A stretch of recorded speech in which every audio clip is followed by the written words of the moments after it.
மக்கள் கொடுத்தாங்கல்ல அந்த பட்டம் என்னதுன்னு? வாட்டர்மெலன் ஸ்டார் தான். Watermelon star. Okay, power star மாதிரி. இந்த क्वेश्चन ஆக்சுவலாக எந்த ஸ்டாரோடையும் நம்மளை வந்து ஒப்பிட வேணாம்ப்பா. இப்போ ஒவ்வொருத்தவங்க ஒரு விதிலே வந்தாங்க. நான் வந்து ஒரிஜினல் இங்கே பாருங்க, பாரு கூட தான் க்ளோஸ் அந்த வீட்லேயே. ஆனால் உங்களுக்கும் பாருக்கும் ஏதாவது பிரச்சனை வரும்போது நீங்கள் தனியாக போயிட்டு அந்த பொண்ணு எப்படி தெரியுமா, அந்த பொண்ணு என்ன தெரியுமா, நாங்கள் உள்ளுக்குள்ளே வாழ்ந்துக்கிட்டு இருக்கோம். சும்மா 1 hour இன்டர்வியூ கொடுத்து ட்ராமா பண்ணிட்டு போல. அங்கே நடக்கிறது ரியாலிட்டி. அடுத்து வந்து எஃப்ஜே வந்து நேற்று எபிசோட்ல சொல்லியிருப்பாரு, பாரு வந்து ஒரு விளையாட்டு விளையாடுறா, அந்த விளையாட்டுல 2 பேரை கூட்டு சேர்த்துக்கிட்டு அவ என்ன விளையாட்டு விளையாடணும்னு நினைக்கிறாளோ அதை இவங்களை வச்சு விளையாடுறாங்க அப்படின்னு சொல்றாங்க. எஃப்ஜே அப்படி பண்றது இல்லையா? எஃப்ஜேவே குரூப் இசத்துல தான் இருக்கா. ஆமா, எஃப்ஜே அப்படி இருக்கிறப்ப இப்ப நீங்களும் பாருவும் வந்து உங்களை ரெஸ்ட்ரிக்ட் பண்ண வேணாம்ப்பா. நியாயமான கொஸ்டின்களை கேட்டுங்க. அது அன்ரிலவெண்டா தப்பா இருக்கிற பட்சத்தில் நான் ரிஜெக்ட் பண்ணுவேன். பாரு சொல்றது நான் கேட்டிருக்க மாட்டேன். பாருங்க, இதுல போறப்ப நாமினேஷன்ல போறப்ப அது ஒரு ஆள் சொல்லியிருக்கோம், நீங்க இவனை போடுங்க, விக்ரம் போடுங்க, அவனை போடுங்க, நான் போய் காண வினத்தை தான் போட்டுருப்பேன். ஏன்னா காண வினோதம்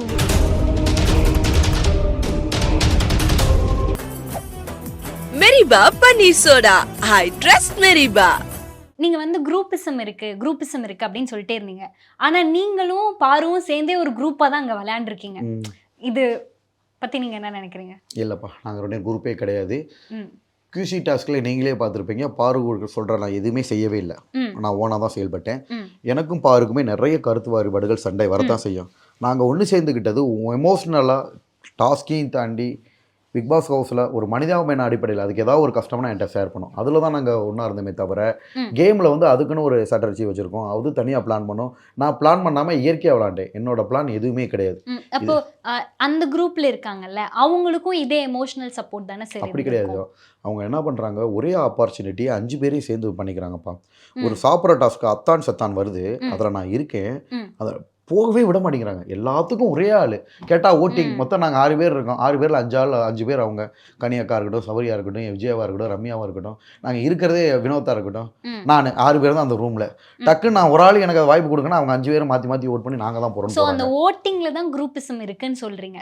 அந்த எல்லா ஓட்டிங்ல யார் வரும் அவங்களுக்குள்ளே மாற்றிக்கிறாங்க. அவங்களுக்குள்ளே மாற்றிக்கிறாங்க. இப்போ இன்னொரு டாஸ்க்கு வந்துச்சு.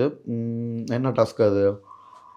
அந்த லாக்கருக்கு போய் வர்றது இருக்குல்ல, அதுக்கு ஜட்ஜு ஒரே நேரம் அவர் தான். ஏன் நாங்கள் போக மாட்டோமா ஜட்ஜாக இருக்கிறதுக்கு? இன்னொருத்தவங்க போகலாம். ஸோ அவங்களே மாற்றிக்கிறாங்க.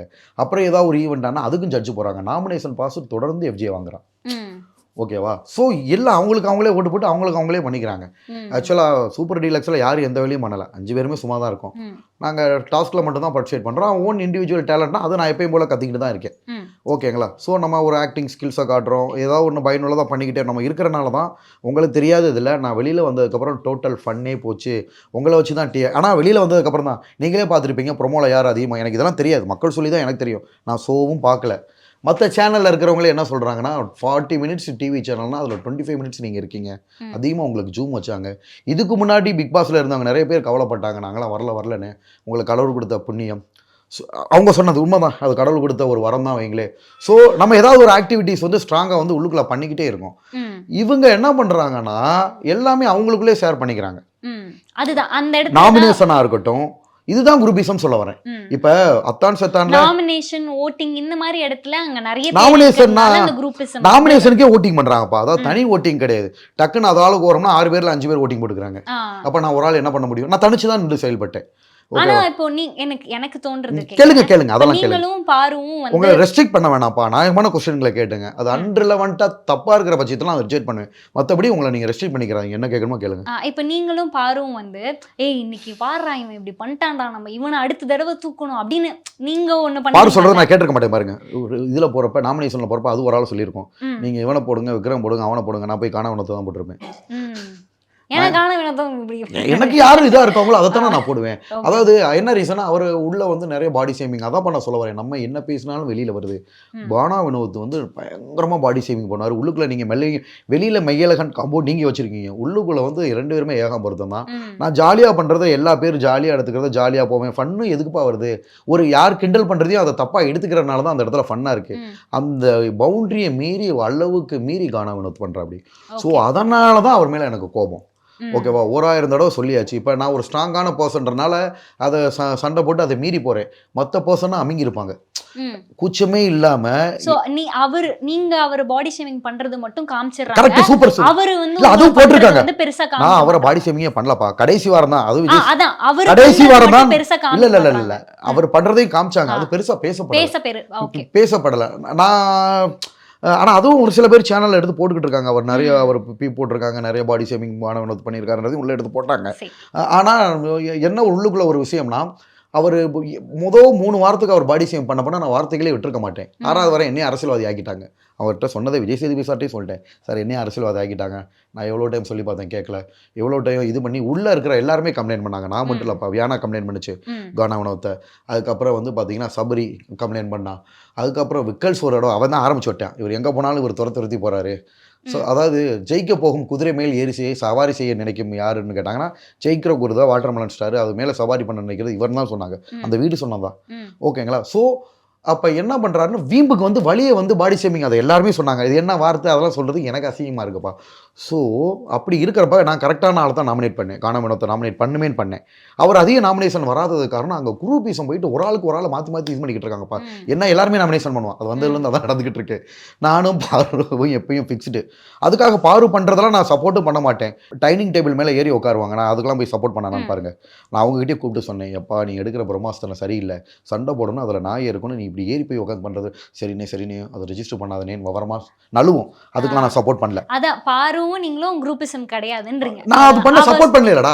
அவங்க ஏறி உட்கார்ந்தது இல்ல. அது மட்டும் இல்லாம அவங்க சொன்னாலுமே நான் செய்யறது தான் செய்றேன் பாருங்க. பாரு சொன்னாலாம் நாமினேட் பண்ண மாட்டேன். அதான் பாரு சொல்றதை கேட்டு நீங்க விளையாடுற ஆள் கிடையாது. கண்டிப்பா கிடையாது. கரெக்டா இருந்துச்சுன்னா செயல்படுவேன். இப்போ ஒரு நாள் என்ன பண்றேன், விஜய் வெளியில வா சண்டை போடலாம், ஆம்பளையா இருந்தா வெளியில வான்னு சொன்னான். அப்போ பாரு சொல்லிச்சு, அண்ணே வழியை இழுத்து டென்ஷன் பண்ணிட்டு இருக்காங்க, நீ போய் படுனே, இதுக்கெல்லாம் எனர்ஜி வேஸ்ட். அது நல்ல விஷயம். போய் வந்து படுத்துக்கிட்டேன். கேட்கறதுக்குன்னு ஒரு வரைமுறைகள், எனக்குன்னு ஒரு நாலேஜ் இருக்குல்லப்பா. டக்குன்னு பாரு சொல்றதெல்லாம் அப்படி அது எல்லாருக்குமே தெரியும். ரவீந்திரன் சாரே வந்து பார்த்தீங்கன்னா அவரோ எக்ஸ்பீரியன்ஸ் ஆனவரே திவாகர் செம்மையாக அடிச்சான். நானாக இருந்து அந்த இடத்துல ஒரு வாரம் தாங்க மாட்டேன். ஓகேங்களா? எல்லாம் இண்டிவிஜுவலாக இருந்து ஒவ்வொரு பக்கமாக அடிச்சு டார்கெட் பண்ணாமல் இவ்வளோ நாள் இருந்ததுக்கு நல்ல பேர். ஆனால் உண்மை தான் அவர் அவன்கிட்ட எமோஷனல் வேக்குன்னா அவர் வளர்த்த டாக் தான். உண்மை அதுதான்ப்பா. நான் வளர்த்த டாக் தான் எமோஷனலாக பிரேக் ஆகிருக்கு. மற்ற எதுவுமே எனக்கு கிடையாது. அவங்க சொல்கிறாங்கன்றதுக்காகலாம் நான் செஞ்சிட மாட்டேன். Okay sir. அடுத்து வந்து எஃப்ஜே வந்து நேற்று எபிசோட்ல சொல்லியிருப்பாரு, பாரு வந்து ஒரு விளையாட்டு விளையாடுறா, அந்த விளையாட்டுல 2 பேரை கூட்டு சேர்த்துக்கிட்டு அவ என்ன விளையாட்டு விளையாடணும்னு நினைக்கிறாளோ அதை இவங்களை வச்சு விளையாடுறாங்க. எஃப்ஜே அப்படி பண்றது இல்லையா? எஃப்ஜேவே குரூப் பீசத்துல தான் இருக்கு. அப்படி ஆமா, எஃப்ஜே அப்படி இருக்கிறப்ப எஃப்ஜேவுக்கு பார்வை சொல்றதுக்கு தகுதியே கிடையாது. தகுதியே இல்லை. ஆனா எனக்கு எஃப்ஜேவும் பிடிக்கும். விளையாட்டையும் தாண்டி வந்து பாத்தீங்கன்னா சண்டை போடுவோம். அவர் லவுட் மேல என்னன்னா அப்படின்னு இந்த சென்னை பாஷையில வருவான். ஸோ அது ஒரு இதாக தான் இருக்கும். முறைக்கிறது கூட எனக்கு பிடிக்கும். இப்படின்னு அப்போ பாட்டு கூட்டுக்காக பாரு அவன் முறைக்க சிரிப்பா இருக்கு. இல்ல சொல்ல வரேன் அது மாதிரி எஃப்ஜேக்கு வந்து இவங்களை சொல்றதுக்கு தகுதி கிடையாது. அவனே வந்து பயங்கரமான குரூப்பிசம்ல சிக்கி உட்காந்துருக்கான். ஓகேவா? அங்க நாமினேஷன் பண்றதா இருக்கட்டும், வெளியில வந்து பாத்தீங்கன்னா ஓட்டிங் ஃபுல்லா முதல் 4 வாரத்துக்கு ஃபர்ஸ்ட் ஹையஸ்டா நம்ம இருந்திருக்கோம். பெர்ஃபார்மன்ஸ் வச்சு அதிகமா நம்ம ப்ரொமோல வந்திருக்கோம். அப்போ மக்கள் ரசிக்கிறாங்கன்னா வந்திருக்கோம். என்னையவே என்ன பண்ணாங்க தெரியுமா? 3வது வாரமோ 4வது வாரமோ நான் பெருமைக்கு தற்பெருமை பேசுறதுக்காக சொல்லலோ, ஏன்னா உண்மையும் உடைக்கணும்ல. அப்படி இருந்தா என்ன, யாரா அந்த பையன், அதாவது பஸ் காசு கொடுத்தா மட்டும் போதும். ஓகேவா? இவங்களுக்கு பஸ் காசு கூட கொடுக்க தேவையில்ல. உள்ளுக்குள்ள இருக்கிறவங்க யாருமே ஒழுங்கா பர்ஃபார்மன்ஸ்லன்னு பேருன்னு கேட்டா இருக்கிறவங்க எல்லாரும் திவாகர் பாருன்றாங்க. யாரா அந்த பையன்ல? அப்ப பிக் பாஸ் என்ன சொல்றாரு, இதை நானே நம்ப மாட்டேனே, மக்கள் எப்படி நம்புவாங்க? ஓகேவா? அப்போ எனக்கு என்ன பண்ணக்காருன்னா எவ்வளவோ பேர் இருக்காங்க. அப்போ இவங்க குரூப்பிசமாக சேர்ந்து இன்க்ளூடிங் கானா வினோத், இவங்க எல்லாருமே ஒரு குரூப்பா.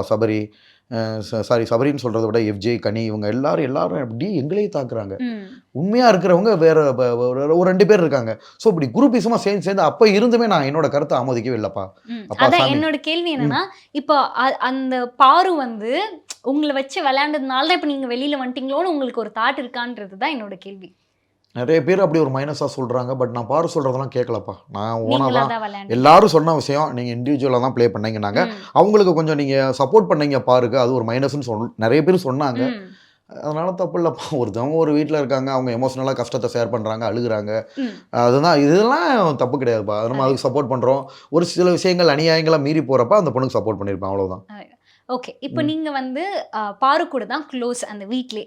ஆனா உங்களுக்கும் பாருக்கும் ஏதாவது பிரச்சனை வரும்போது நீங்க தனியா போயிட்டு அந்த பொண்ணு எப்படி தெரியுமா, அந்த பொண்ணு என்ன தெரியுமா, அது என்னையும் தான் 2 பேரும் மாத்தி ஓப்பனா சொல்லவா, 2 பேருமே சண்டை போடுவோம், அந்த நேரத்துல மாத்தி பேசிக்கிறோம், திருப்பி ஒன்று சேர்ந்துருவோம். இது இயற்கைப்பா. நான் காலேஜ்லேயே நடக்கிறதான்.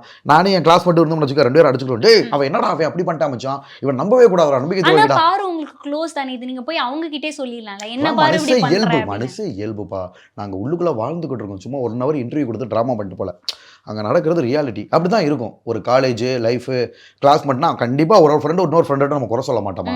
அது இயற்கை. டக்கு நைட் 2 பேரும் ஒன்று சேர்ந்துரும். அண்ணே அப்படின்னு ஒரு வார்த்தை தான் சொல்லுவோம், அப்படியே விழுந்துருவேன் நான்.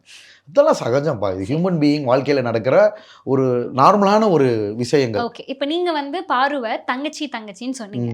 ஆனா ஒரு கட்டத்துல வந்து நான் ஏன் யாரோ கல்யாணம் பண்றதுக்கு நான் ஏன் உன்னை கல்யாணம் பண்ணக்கூடாதுன்னு ஒரு கேள்வி கேட்டேன். அதெல்லாம் நடந்த உண்மைப்பா. சத்தியமா சொல்றேன். அதெல்லாம் ஃபன்னுக்கு. இது இவ்வளோ சீரியஸ் ஆகும்னு நினைச்சா நான் சத்தியமா அதை பண்ணியிருக்க மாட்டேன். ஆல்ரெடி இல்ல, நான் ஏன் இதை கேட்கறேன்னா, ஆல்ரெடி வெளியில அக்கான்ற டேர்மையே ரொம்ப தப்பா ப்ரொஜெக்ட் பண்ணிட்டாங்க. இந்த அக்கா அந்த அக்கான்னு சொல்லி. இப்போ நீங்க தங்கச்சின்னு சொல்லும் போது என்னடா இவரும் இப்படி சொல்றாருன்ற மாதிரி ஒரு இல்லப்பா. நான் தப்பான இன்டென்ஷன்ல சத்தியமா சொல்லல. உள்ளுக்குள்ள நான் விளையாட்டா தான் சொன்னேன், ஃபன்னுக்காக தான் நான் சொன்னேன். சொல்ற விஷயம் உண்மை இல்லப்பா. இவங்களை பொண்ணு கேட்க போறோம், இவங்களை இது பண்ண போறோம்னா அதெல்லாம் உண்மை கிடையாது. உள்ளுக்குள்ள நம்ம உள்ளுக்குள்ளேயே கிடக்கிறோம். ஏதாவது ஒன்று ஜாலியா பேசிக்கிட்டு ஏதாவது ஒன்று பண்ணிக்கிட்டு அப்படியே ஓட்டணும்ன்றதுக்காக ஜாலிக்காக பேசினதானே தவிர அந்த மாதிரி எண்ணங்கள்லாம் எதுவுமே கிடையாது. அவங்களுக்கும் அந்த மாதிரி எண்ணங்கள் எதுவுமே கிடையாது. வெளியில பார்க்குறவங்க அவங்கவுங்க ஒவ்வொருத்தவங்க தப்பா புரிஞ்சுக்கிறாங்க. இதை யாரும் பெருசா அப்படி வெளியில தப்பா புரிஞ்சுக்கிட்டாங்கன்னா கண்டிப்பா அதுக்கு நான் மன்னிப்பு கேட்டுக்கிறேன். இனிமே இந்த மாதிரி விஷயங்களை, அதாவது நம்ம மனசுல ஒரு வெள்ளந்தியா ஜாலியா பேசுறோம். பாரு வந்து எனக்கு பிளட் ரிலேஷன் கிடையாது, ஒரே ஊர் தானே தவிர அங்க போய் தான் தெரியும். ஸோ எல்லாரும் என்ன பண்ணுவாங்கப்பா, நம்மளோட 2 வருஷம் 3 வருஷம் சீனியர்னா அண்ணன் தான் கூப்பிடுவாங்க. ஓகேவா? ஸோ அப்படி கூப்பிட்டா தான் அண்ணன்றது. நான் என்ன பண்ணேன்னா ஃப்ரெண்டுக்கு ஃப்ரெண்டாகவும் ஜாலியாகவும் இருப்பேன். அந்த மாதிரி நான் யதார்த்தமா பேசினேன் தானே தவிர. மக்கள் வந்து இப்போ உங்களுக்கு ஒரு பட்டம் கொடுத்துருக்காங்களா, அந்த பட்டம் என்னது சார்? மக்கள் கொடுத்தாங்கல்ல, அந்த பட்டம் என்னதுன்னு? வாட்டர்மெலன் ஸ்டார் தான். Watermelon star. Okay. Power star மாதிரி இல்லடா. இல்ல பவர் ஸ்டார் மாதிரி இல்ல. இந்த क्वेश्चन வேண்டாம். ஆக்சுவலா எந்த ஸ்டாரோடையும் நம்மளை வந்து ஒப்பிட வேணாம்ப்பா. இப்போ ஒவ்வொருத்தவங்க ஒரு விதிலே வந்தாங்க. நான் வந்து ஒரிஜினல் இங்கே பாருங்க, பிக் பாஸ் ஹவுஸில் எனக்கு பிஆர் டீமே கிடையாது. நீங்கள் எல்லாமே அதிசயமாக பாருங்கள். ஒரு டாக்டராக இருந்து ஒரு இடத்துல ப்ராக்டிஸ் பண்ணிக்கிட்டு இருந்தவர், அவருக்கு மொபைல் வந்து ஒரு 10,000 ரூபா மொபைலு. பிஆர் டீம் கிடையாது, எடிட்டர் கிடையாது. சரி, இப்போ நம்ம பிக் பாஸை சொல்லுவோம், எதுவுமே கிடையாது. ஓகேங்களா? எதுவுமே இல்லாமல் இப்போ போகிறப்ப நீங்கள் பாருங்கள், என்னோட இன்ஸ்டாகிராம் பேஜ் இல்லை, எஃபி எதுலையுமே வந்துட்டு எனக்கு இந்த ஃபோனுக்கு மிஸ்டு கால் போடுங்க. ஆனா இன்ஸ்டாகிராம்ல நீங்க இருந்தீங்க தானே சார் முன்னாடி? இப்போ இருக்கேன்டா. அதாச்சும் பழைய ஐடி போச்சுன்னு புது ஐடி ஓப்பன் பண்ணேன். அதில் 2000 ஃபாலோவர்ஸ் இருந்துச்சு. அதுல ப்ரொமோஷன் பண்ணலன்னு சொல்றீங்க? எதுலையுமே நான் போடலை. ஏன்னா நான் லாஸ்ட்டாக போகிறப்ப ஃபாலோவர்ஸ் ஏற்றலை. ஏன்னா நேச்சுரல் ஃபாலோவர்ஸ் அது கொஞ்சம் கொஞ்சமாக தான் வரும். கடைசியாக போகிறப்ப ஃபோனை சுவிச் ஆஃப் பண்ணிட்டு போயிட்டேன். எனக்கு பிஆர் டீம் கிடையாது. இந்த காலுக்கு மிஸ்டு கால், மற்ற எல்லாருமே நான் பார்க்குறேன் ஒரு ஐடி வச்சு மிஸ்டு கால் இந்த இதுக்கு கொடுங்கன்னு ப்ரொமோட் பண்ணிக்கிட்டு இருக்காங்க. நான் எதுவுமே ப்ரொமோட் பண்ணாமல் லோட் லீடிங்கில் இருந்து இவ்வளோ நாள் நல்லா வந்திருக்கேன். ஏன்னா உண்மையிலேயே கடவுள் கொடுத்த ஒரு வரம் தான் இது. ஒரு பெரிய பப்ளிசிட்டி தான். ஆல்ரெடி உள்ள சபரி 2-3 சீரியல் பண்ணியிருக்கான். அவனை விட ஓட்ஸ் எனக்கு அதிகமாக விழுந்திருக்கு பப்ளிக்கில். நான் நல்ல ரீச்சும் ஆயிருக்கேன், அதிகமாக ஃபோக்கஸும் பண்ணியிருக்காங்க. எனக்கு கிடைச்ச பெரிய வெற்றி இல்லையாப்பா. அவர் ஆல்ரெடி சீரியல் ஃபுல்லாக நடிச்சிருக்காரு. 700 எபிசோட 800 எபிசோட போயிருக்கு. அவங்க முகம் அதிகமாக ரெஜிஸ்டர் ஆயிருக்கு. நான் லேட்டாக வந்தாலும் ஸோ எல்லாமே எனக்கு பாசிட்டிவாக தான் பார்க்குறேன். நீங்கள் இந்த மாதிரி விஷயங்களே கேட்குறீங்களாப்பா. இயற்கையாக நிறைய ரசிச்சிருக்காங்கப்பா. காணவனத்தோட நார்மலாக ஜோசியம் பார்க்குற மாதிரி பார்த்தது, நான் அவரை பார்க்குறது, அவர் என்ன பார்க்குறது, பாடி ஷேமிங் இல்லாமல் பண்ணதெல்லாம் நல்லா ஃபேமஸ் ஆச்சு. நான் பார்வதி அழுகிறப்போ ஸ்வீட் சாப்பிட்டது, நான் கேமராவில் நடிக்கிறப்ப கேமரா திரும்பினது, இதெல்லாம் நல்ல ஃபன். அந்த இயற்கையான மூமெண்ட்டு, ஃபேஷியல் எக்ஸ்பிரஷன்ஸ்லாம் அவ்வளோ ரசிச்சிருக்காங்க மக்கள். ஸோ அதெல்லாம் எனக்கு வந்து ரொம்ப. என்ன கொஸ்டின் கேட்டீங்க கடைசியா? பேசி அப்படியே அந்த क्वेश्चनக்கு ஆன்சர் வந்துச்சு சார். நம்ம அடுத்த क्वेश्चन போலாம். அடுத்த क्वेश्चन என்னன்னா, ஜூஸ் டாஸ்க்ல நீங்க வந்து ஒரு ஹையர் அத்தாரிட்டில இருந்திருப்பீங்க. சோ உங்களுக்கு கீழே இருக்க பெண்களை வந்து நீ வந்து என் கூட வாட்டர்மெலன் சாப்பிடு, நீ என் கையை பிடிச்சி விடு, நீ என் கூட்டி விடுன்னு சொல்லியிருப்பீங்க. இது வெளியில பாக்குற பல பேருக்கு நம்ம அந்த பொசிஷன்ல இருந்தா போதும் போல, நமக்கு கீழே இருக்கவங்கள நம்ம இப்படி வேலை வாங்கிக்கலாம் போலன்னு ஒரு தூண்டுதலா இருக்காது? அது உண்மையை சொல்ல வாடா. Meriba Paneer Soda. I trust Meriba.